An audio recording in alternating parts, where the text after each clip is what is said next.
Cet événement, à mon avis, est un événement majeur de par son importance, disons, conjoncturelle, mais aussi de par la participation des journalistes internationaux qu'on voit de différents pays, même des pays européens.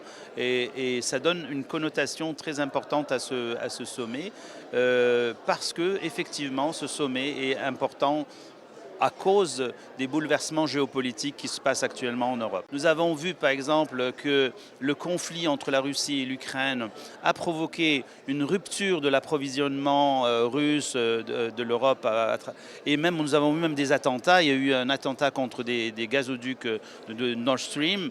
Et donc ça reflète aussi de l'importance justement de couper la relation entre la Russie et l'Europe et l'Algérie qui a une fenêtre sur la Méditerranée en face de l'Europe, a vraiment une position très intéressante. Et c'est à ce moment-là qu'il faudrait qu'on exporte notre gaz et aussi exporter les gaz des autres. Parce que nous savons qu'il y a un très grand projet de gazoduc entre le Nigeria et l'Algérie via le Niger qui va exporter le gaz nigérian vers l'Europe. Et ce forum qui regroupe justement ces pays est très intéressant dans la mesure où des politiques de ce type-là, des politiques de travail en commun, une politique de concertation peut être bénéfique à tous les pays membres.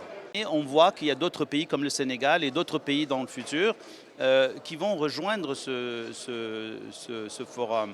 Et ces pays-là forment un groupe extrêmement intéressant dans la mesure où, même du point de vue politique, il y a une compatibilité. Les ressources en hydrocarbures sont là pour un certain temps, mais même s'ils ont encore une durée de vie assez conséquente, un jour ils vont disparaître. Et il faut aussi faire de l'Algérie aussi une puissance dans le domaine des énergies renouvelables, parce que c'est actuellement très à la mode et très recherché.